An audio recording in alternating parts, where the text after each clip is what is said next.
decoratives, ducks, duck silvers, stone chip, rust knot. Yeah, the paint was different then, but yeah, it was just a buzz just to know like you're up there, innit? Like you're famous now because you're in these crews, and that was my goal, just to get into all the crews that I'm in now. I was like, oh, I can't wait till one day I'm gonna be in TKS, I'm gonna be in DDS, I'm gonna be in VFL, I'm gonna be in KTC one day. But like, as the years go along, you start to meet up with different people. At first, they might not want to fucking put you in the crew.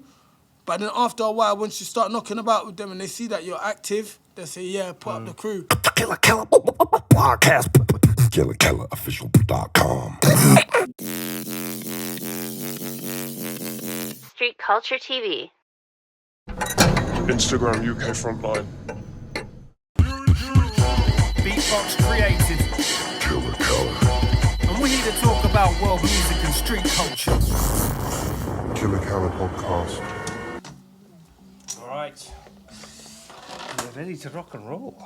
Yeah. Ladies and gentlemen, Killa Kela podcast, live and direct, Central London, or as central as you need to be, choose to be, demand to be, you need it in your life.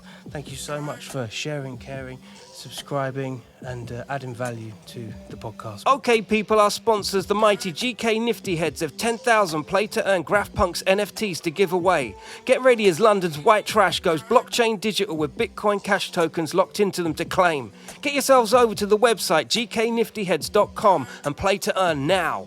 Today, we're going back to the early 90s, baby. Back to a time where things were so much more sepia. LGL, TKS, TU, thank you very much. Run the numbers up, it's the alphabetical response. SKAN inside the place. Yes, my brother. What are you saying? Yeah, I'm cool, good, man. how are you? Nice to meet you, brother. Nice one, man. Finally to meet. Yeah, finally, yeah. This is the boss, right? This is one of the top of drawers. You know, we're talking about early 90s. Early 90s, DDS yeah. and, you know. DDS, TKS. WMB as well? Big up WMB, VFL, KTC, CBM, all the rest. See what I'm saying? What an era to be in graffiti. Yeah, that was when graffiti was more or less in its prime, because you used to have the trains, and when you used to graph on the trains, they used to leave stains and you used to see pieces running. It's much more people were out there. Early 90s, I started writing in 93, 94 when I was really young, when I was about 12, 13. But the first crews I really got into were more like CBM, them, because I used to go down Grove and I used to meet up with Moan, Kendo, Vane, all the Jamo. Jesus. Yeah, all the CBM writers when I was younger. Right, and big up Met, big up Pure, big up Met all the way, man. Yeah, man. But yeah, it's emotional because when I was younger, all I wanted to do was graph. And I've done more or less everything there is to do in graffiti. Top to bottom, whole car, yard, surf the train. I've been on top of the train while the train's driving. I've been at the back of the train, on holding the back of the train, driving. I've been underneath the train. There's a story where... For every single area of the train. We did Arnos Grove Yard. I was with Bozo, Zombie, Fume, Me Rock. There was a lot of us who was out there, Touch. Everyone was there. We was bombing in Greenfield on the way back, and we was bombing on the high road. Then police come, so we had to run into the station, innit? So we ran into the station. The police were on us, had to jump onto the tracks, run up the train tracks, and we're running up the train tracks. I didn't know where to go, so I saw a train going back towards the station. So I ran, the police were watching me, so I ran with the train back to the station so they couldn't see me. So I was running, so I got back to the station, behind the train, I went underneath the train, and I was waiting there. I was at the same carriage where everyone was. I was waiting there for the train to move. When the train started moving, that's when I came up through the side door. As it was moving forward and you crawled I was underneath it. I was actually underneath the whole train. Underneath the train, waiting for it to move. And when it started moving, that's when I came through the side door, and everyone was like, "SKAN!" Fume loved that one, yeah. Fume was like, "SKAN, you're done, man." Wow. Yeah, so I've been underneath a train, I've been electrocuted, I've done everything there is to do in graffiti, really, but there's more to do, really. I'll never stop graphing. Like, and then from, like, I'd say 96, 97, that's when we formed LGL. That was me, Reese, TDO. Big up LGL. Yeah, Big Reese, up LGL. TDO, Pins and Face. We started this crew called LGL, and it means London's Graff Life, London's Greatest Legacy, London Graffiti Lords, London Graff Life, London Ghetto Life. It's got a lot of meanings. Oh, this is a podcast, isn't it? Eh? Yeah, Eh? and we started that. I used to knock about in the first when I first started hanging around with the DDS lot, because I grew up with TKS. TKS was from my manor. Like me Rock's brother went to my school and he used to bring me pens. He used to bring me Rock's pens, and I was like, when can I meet your brother? And he's like, you don't want to meet my brother. Dude, that's crazy. Yeah, and from school days, and TKS has been left down to me and Rock. That's our crew now, me and Rock's crew, TKS, because the older lot, Tube and Die 406, Bombs, all Dyer, they're too old to carry on the crew, so they've left it down to me and Rock. So we say, who should put up TKS, who shouldn't be putting up TKS. So it's down to me and Rock WMB. Yeah. Big up, so me we've Rock. been left. And thanks for the connect, my brother. Thank you. Yeah, man. And Hot You, big up Hot You. Yeah, Hot You as well. Yeah, so like most of the new school writers, when you see them in TK, it's either me or Rock that's put them in it. Mm-hmm. Yeah, like I put Hot You in TK. Yeah, Rock put him in TK too. Yeah. But DDS, I started hanging around with them in about 97, 98. Wow, yeah. I met up with Chop, Bosch, Ouch, Dre, Zombie, Fume. There's a lot of them. I met all the writers, and we used to go to Clapham. You said in Clapham, because Court DCI, Court and Spoke. Yeah, this is before we went on camera. I was saying how much, Yeah, Court I've seen stuff coming up in and then Clapham. we formed DCI in 99. It was me, Reese, Court and Spo. That was our DCI crew, and we formed it. And everyone used to plug. Everyone used to come to Reese's house. We all used to chill out there. Big up to Cos. Come on. Yeah. And Zonk. And big up Spo as well, Spo, Good yeah. peoples, Every good time, peoples. every time, yeah. But graffiti, like I've got a few outlines on YouTube. Like if you go on YouTube and put SKAN LGL, you see some outlines up there. But I haven't done no really graph recently for a long time. I still bomb all the time. But I want to get back into it and like get more up on the lines and stuff like that. Cause Jubilee line, Bakerloo line, Big Met, that was our lines. Like we used to be like dubs everywhere, pieces everywhere. I know. Yeah. Yeah, man. So yeah. So hold on. So let's re-up for a second here. So because we talked about the breakdancing culture and the rap culture before. Yeah, we jumped on. the elements of hip hop. Yeah, the elements of hip hop. Yeah. So we're taking it back. We're of a similar age. So let's go back right to the source. Where did it all begin? It all began going to Wilson High School. Basically, I was around from TKS is based in Holston, innit? Like the Tube and 406 and Tube, that's their crew, TKS, and Dyer and Ray and everyone. I used to look up to them. When I used to go to school, I used to see Ray and Dyer, and I used to look up to them and say, I want to do that. And it's like I started bombing when I was 12. So like I was 12 years old, 1993. I started bombing. So I'd be bombing around Holston and that, and it wasn't long. Let's say about 96. That's when I started. That's when I met up with Rock and that. I met with Rock. He was upset with me because I went over one of his tags, and he was like, "Oh, you're SKAN." And I was like, "Oh, Rock, I didn't know it was you. I didn't see the paint." And after that, we was cool. And he's like, "Yeah, we're cool." And after, sometimes you got to do wrong to do good. That's it. Basically, it inspired from school days. Really, from school days, I always wanted to be a graffiti writer. Ended up. So how old were you at that time when you wanted to be a graffiti writer? How old? 12. 12 years old? Yeah, I started bombing when I was 12. Wow, Jesus. Yeah. That's crazy. I'm 44 now. Yeah, So I've been welcome doing to the it- party, pal. I've been doing it since I was 12. Yeah, basically. Yeah, and even my brother at Christmas Day, I brought my brother, he was only about 9 years old. I brought him to the train tracks with me on Christmas Day, and I did a SKAN. And I said, "What do you want me to do for you?" He goes, "Dan, do a Dan." So I did a SKAN dab SKAN dad dub on the train tracks, and my brother was only like 8 years old on the train tracks with me. So my brother followed me around doing graffiti. Stop it. Yeah, it's mad. Born into the game. Wow. Yeah, I was getting arrested a lot for graffiti, criminal damage and stuff, because before I wrote SKAN, I used to write SKEEN, SKEEN. And then I got arrested in West Hampton for doing a dub with my little brother. We got arrested and I went to court for it, so I said I have to change it. Let me take away the 2 E's and put an A there. So I put an A there and it was SKAN, and I started knocking about in West Hampton with the IMS lot, like Sheck, Tend, Dre, Zonk. Yeah, they were all Oink. They were hot. They were all IMS writers, and I started hanging around with them. Then I met up with Chop, and Chop put me in DY. And from Chop put me in DY, it's like I used to get more recognition. That's like doing yard. That was Chop's crew. So I started hanging around with Dre. Then I met all. And then when I started hanging around with Me Rock and that, like 99, that's when all of us came together. 99, 98, 99. That's when you all came together. That's when Zombie, Me Rock, Fume, me. Touch, big up Touch. Yeah, big up hold tight, Touch. Touch is my boy, man. I love Touch, man. Still need you on the podcast, Reese, my brother. And Reese, and we all linked up, and we all used to do graph every day. We used to do track walks, yards. Well, let's talk about the lifestyle in that. Doing Yeah. it every day. So what's a day in the life of, Back within in that them time? days. Yeah, in that time frame, yeah. Basically, what you used to do is used to go out, used to raise paint, because we couldn't afford. Sometimes I used to buy it when I was really young. When I was like 12, 13, 14, I used to buy my spray paint because I didn't know about stealing.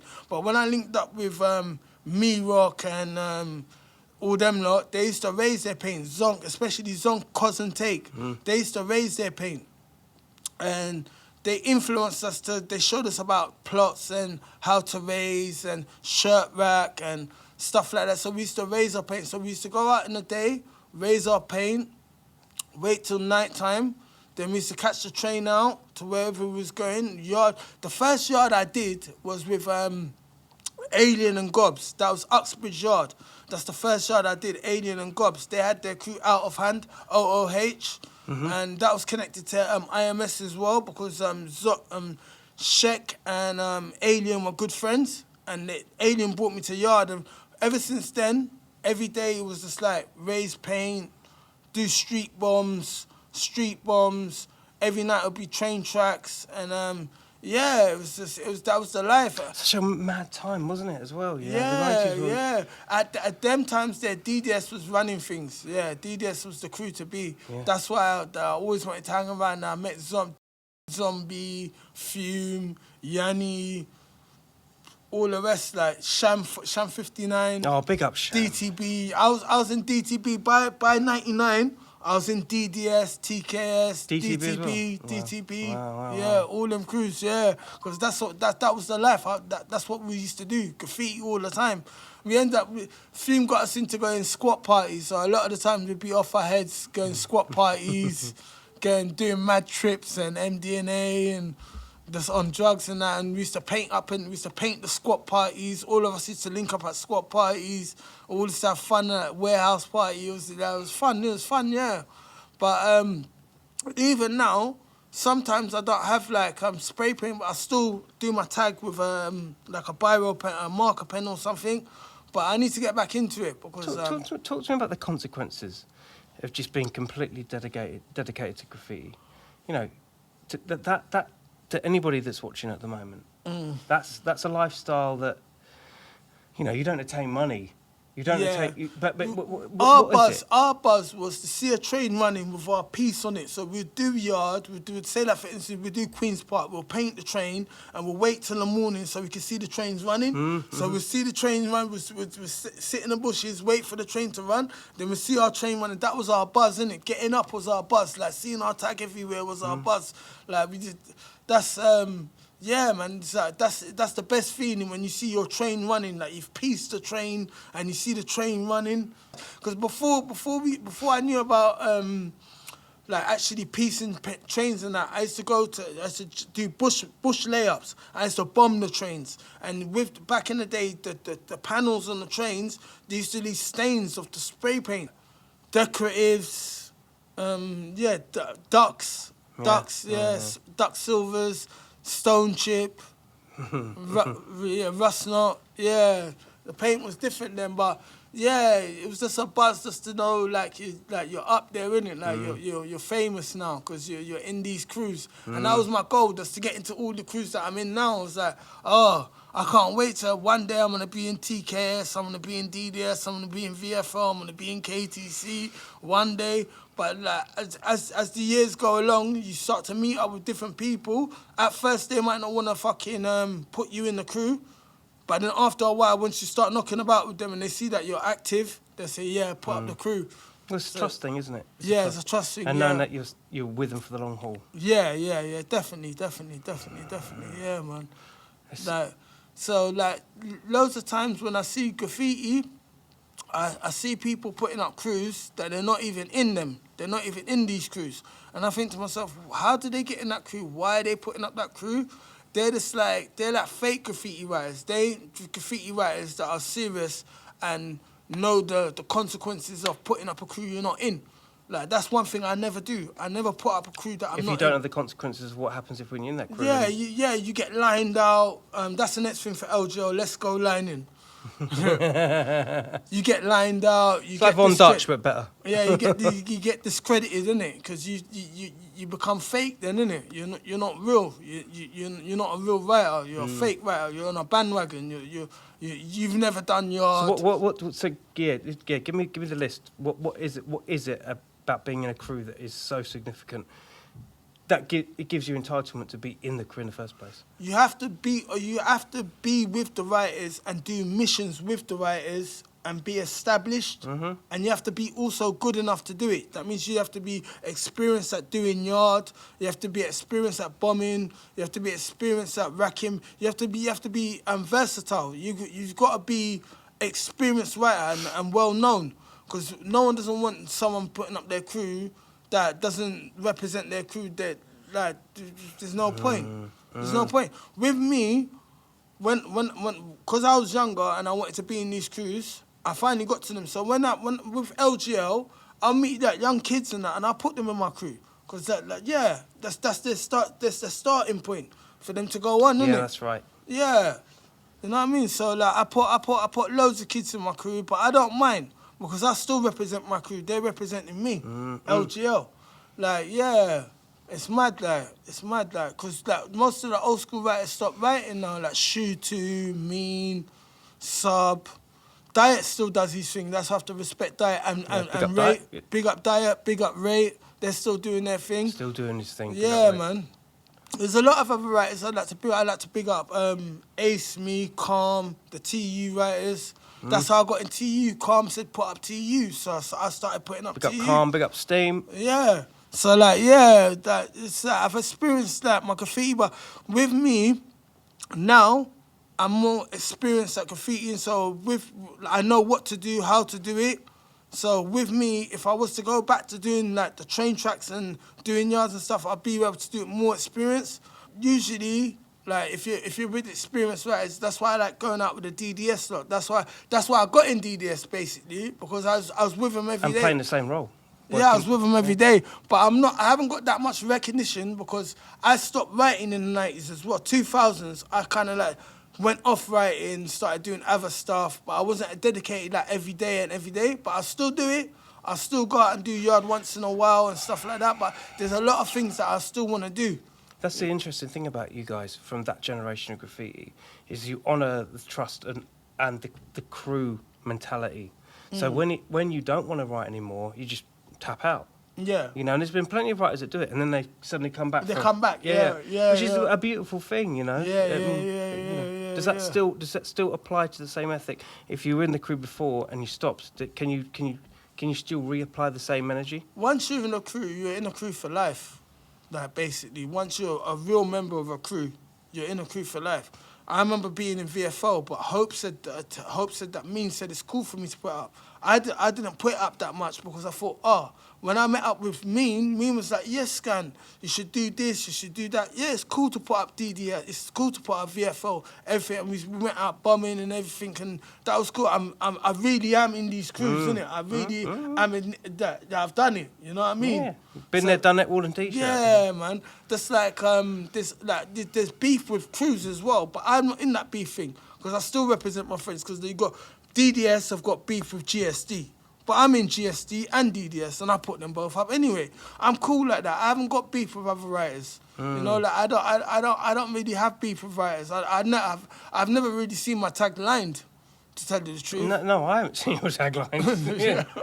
Never. Yeah, it's mad, like, yeah. The way you orbit between crews, just like that, you know. Yeah. There's only a few people that can do it. I put Zonk up there as well. Yeah. You know, that can navigate. You see, because this the thing is what AC was formed by Zonk, Cos, and Take, and I was around them times there, so they said, yes, and you got a say in AC, like that's our crew, and that was established around '97, the same time as LGL. So like with these crews, we watched them like when they were formed.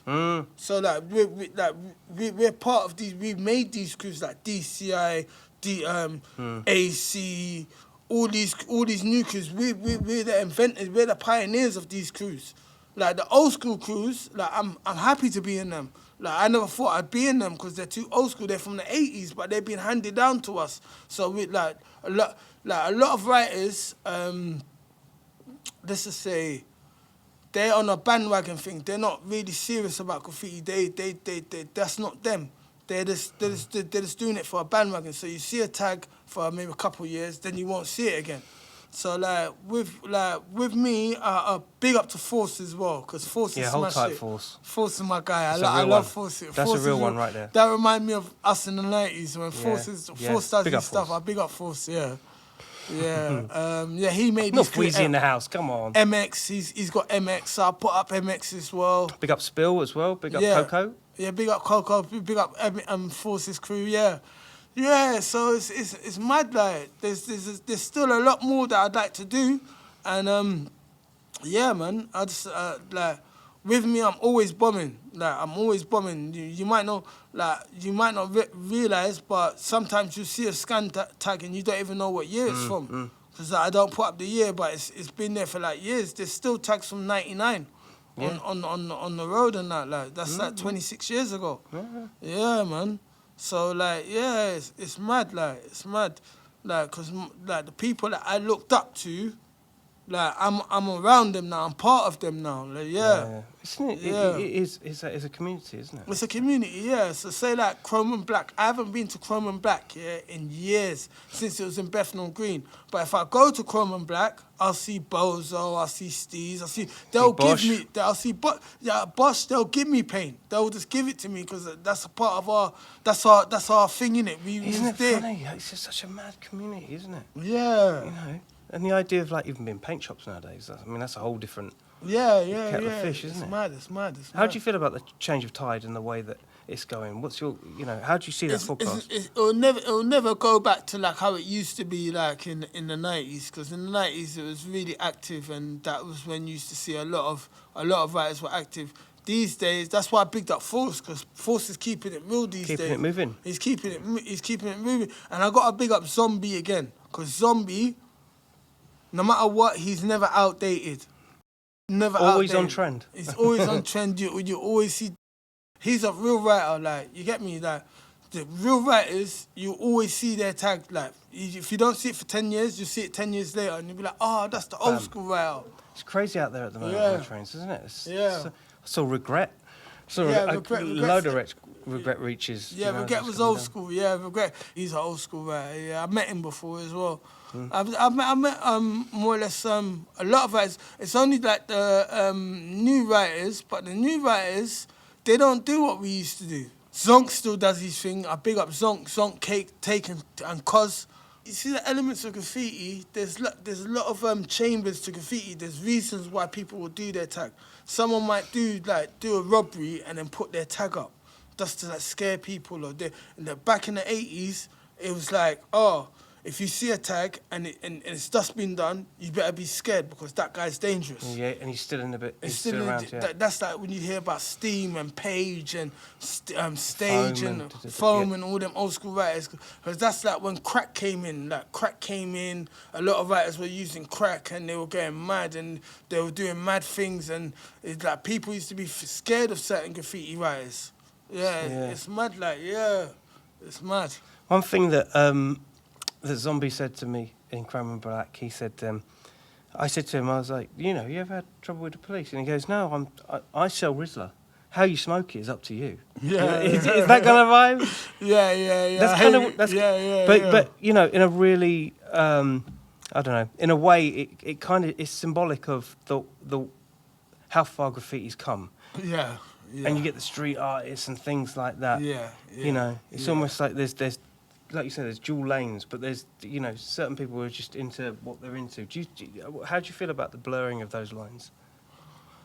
I don't know, because like with me, I don't know, like with me, I'd like to go all city again, and because some writers are just bombers, some writers don't do pieces or dubs or anything, but when you're an all-round writer, like an all-rounder, that's the best thing really, because you're experienced, you know what you're doing, you know how long it's going to take you to do it, you can use any paint, like you're experienced. When you're an experienced writer, it'll always be part of you. It's just like in America they said, oh, you don't get good until you get older.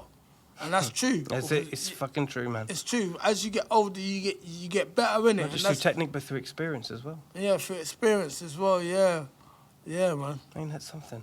Yeah, man. Right, craziest yard with the craziest stories.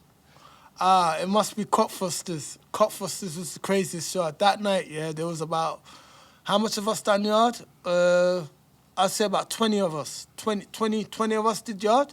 Zombie was there, Fume was there, Ouch was there, Bosch was there. We all did that yard, Cockfosters in the day. We all painted the trains. We ended up down city, and we went to Pizza Hut. We ordered pizzas. We all ate pizzas and we ran out. And we just went on an escapade. We was just sort of bombing up and everything. That was the maddest shot. Cockfosters, yeah. Yeah, they still got a photo of, like, there's not a lot of photos left of my graph because they were all in cameras and we never got them developed and stuff like that. We hear these stories all the time. Yeah, but that one's still up on the internet of my Cockfosters piece. And I was only about 16 when I done it. But it's still there. You can still see it. Yeah, Cockfosters, yeah. Still there. Craziest near-death experience. That would be the one that I mentioned about being underneath the train. That was the craziest because I was scared. I was thinking, shit, I could kill myself here. Yeah. But yeah, that was a mad one. Yeah. Do you get PTSD from things like that? You know, the whole experience. Do you walk away with it still? Is it? It's like a rush. It's like a buzz, isn't it? Like the more dangerous it is, the more of a buzz you get. Like yeah. Wow, it's like lawless. Yeah. Lawless. Yeah. Do you think back and there's not one bit of you that thinks yourself, oh, you know, I could have allowed that. Yeah, there's things like when you spray people in their face and do reckless things, like, you know, like you spray on people and like there's things that you think, oh, you shouldn't have done that. But there's things that you want to do, like tagging on police stations and stuff like that and bombing police stations and things like that. You want to do that, innit? Like, so yeah, I don't know, man. It's like, because like, before, graffiti wasn't even, in the early 70s, graffiti wasn't even illegal. But then they turned it illegal because of the amount of damage it was causing to buff it, really, I suppose. Yeah, and that's the thing about graffiti. Back then, you used to have, when you used to do your tags, they used to stay there for longer because it used to cost a lot for them to buff it. So, yeah. These days, they just buff things regular. That's why a lot of writers don't really do it that much because they think, oh, if I put my piece there, so it's going to be gone in a couple of weeks, so what's the point? They're doing a lot more nowadays, though, with Bakerloo, I mean, in Central, and there's not more pieces and things going up there at the moment. Yeah, but the quality of the graffiti's gone down. Because, like, for VFL, you have Asia, Praise, Mean. Yeah. They were all good writers. Like, they were all good writers. When you see their pieces stand out, that's why I bigged up Zombie, because Zombie keeps it real. And Zombie, when you look at something, you don't want to look at it and think, oh, that's shit. You look at it and say, wow, that looks amazing. You know what I mean? It's part of the course, isn't it? Yeah. You know? You don't want to do rubbish. Like, you don't want to do rubbish. That's how I learned how to do all my characters, because I used to hang around with Zombie and now. And Zombie, and I grew up with these people. They were schooling me from when I was young, like TKS, DDS. There's a lot of other crews as well. A lot of benching, a lot of, you know, in black books, a lot of. Yeah. There's sketching. There's a few things. Me Rock and that put a few things in for me as well. But I haven't been on the scene for a long time, and I really want to get back on the scene, to tell you the truth. That's why I'm mentioning it. Like, yeah. So there's still a lot more that I need to do. Yeah. So. Yeah. You want to jump back in, innit? Yeah. It's just finding the time, and linking up with the right writers. Because I've lost contact with a lot of writers, but when the time's right, I'll link up with my writers, and because I spoke to Cos the other day, and I was like, Cos, we need to bring it back to the 90s and go out there and smack it like how we used to. He goes, SKAN, you're giving me goose pimples. I was like, yeah. Yeah, it's that energy. That energy, yeah. But when we all link up, when the writers link up, and when the us DDS writers, when we link up, we all have fun in it, because we've known each other for like 30 years. So like over 20 years. Back in the day, we all used to link up at 96. We used to link up at Golden Screen. This was before I was in DDS and TKS, and now 96. We used to link up in Golden Screen. That's the first time I met Bosch, Ouch, Take, Cos, like all them times that we used to link up and used to get a buzz out of just being around other writers and that. We used to Same link mission, up. same intentions. Yeah. Come on, 90s, baby. 90s. Yeah, man. That's crazy. Oh yeah, one more big up for me. I have to big up my brother Dan and big up FaZe LGL. Old type FaZe. Big up FaZe. FaZe killed the Metropolitan line. FaZe used to be my right hand man. Him, FaZe, me, Reese, FaZe, and Pins. But me and FaZe used to kill it. Big up Reese, man. Yeah. Another general. He's still doing his thing. Yeah, I need to link up with. Once I link up with my old school friends, I'll get back into it, and you'll see more stuff. Yeah. That's the one. I spoke to a lot of people saying you were coming on, and they were stoked that you were coming on. Yeah. You know, it's lovely to hear all the stories before I even got here. Yeah. And the fact that you're ready to rock and roll and still do your thing. Cool, man. Even now, my brother. Cool. I swear to God. SKAN in the place, people. Come on. Big up, First big of up, many big as well, I should hope. Killa Kela podcast, out like inwards, out of fashion, serves you right. You know, just another day in the trenches, you know, just keeping it moving. Remember, crime don't pay, but neither do they. SKAN, I tell you, all right? Yeah. You stay lucky, people don't talk to and I wouldn't. Easy! Yeah.